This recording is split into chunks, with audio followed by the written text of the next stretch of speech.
The uncanny valley has been described as an eerie or unsettling feeling that some people experience and respond to not quite human objects. It's usually something that's supposed to be representing a human, but something's off. Think modern day robotics, porcelain dolls, things of that sort. That is the feeling that I always got when playing the Nintendo 64 as a kid. I still see it now, but back then it actually used to scare me. Sure, a lot of the worlds and games that I explored were fun, and I had a great time collecting things, specifically in a lot of 3D platformers, but there was just always this eeriness about it, this emptiness that the worlds had, and even the characters. And hey, it makes sense. With the technological limitations at the time, graphics could only go so far. This was the first time that developers could really make locations and characters in their games seem almost comparable to the real world and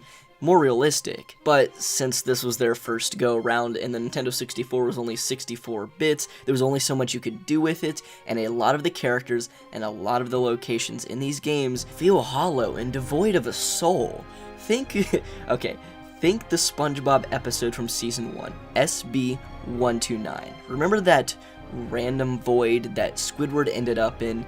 A place where, I guess, time and space just didn't really exist. Just an endless loop of nothing. That comforting feeling that you get when people are around you, when you're not alone, was gone. Squidward started to freak out, of course, and you know, even though you might be playing a horror game, there's terrifying creatures everywhere, and a bunch of characters and NPCs that you can't trust. There's always that sort of comforting feeling that you're surrounded by people, you're surrounded by souls, living things. But when playing the Nintendo 64, I got the exact opposite impression. I think that's why the meme of every copy of Mario 64 is personalized blew up like it did.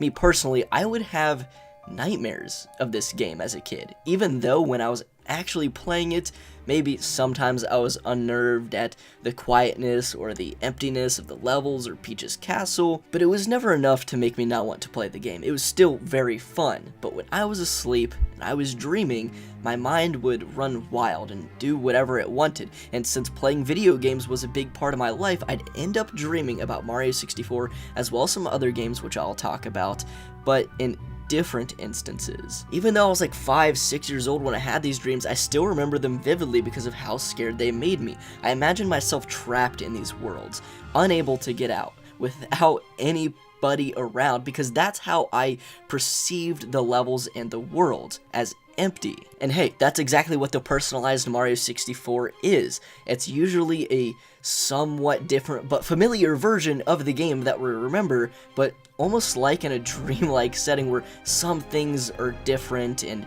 switched around.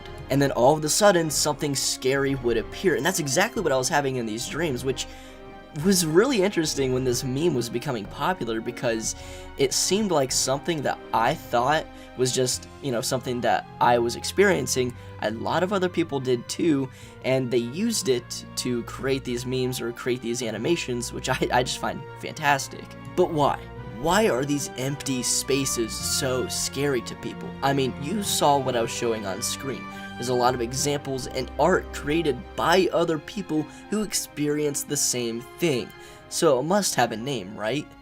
Liminal spaces. I found a definition of liminal spacing that said it's a location which is a transition between two other locations or states of being.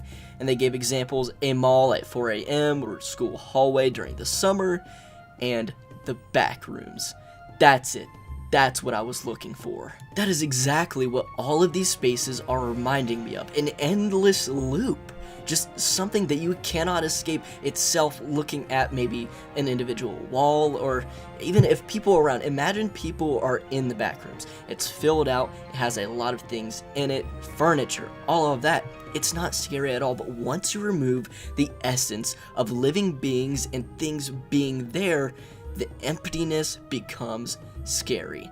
And that is what I was looking for this entire time. The Nintendo 64, because it was unable to really fill everything out and even give detail to a lot of its worlds and characters, created sensations of the uncanny valley and liminal spacing, so it didn't matter what I played. everywhere I went during this system, every game that I played, there was that eeriness, there was that scary feeling, and you couldn't escape it. It's what the system was. That was the capabilities of it. When I started making this video, I set off to find an explanation. I set off to find a reason why I was feeling this way about this system. I believe that I finally did, and hopefully I cleared some things up for you guys as well. Thank you for watching. A little behind the scenes because this is a lot more work than I thought. I haven't plugged in the N64 for a couple of years, so you know the deal. So this is what it takes to make a Bassam video. Alright, let's get started. I also found this really cool old SpongeBob plug-and play, although this just doesn't sit right with me.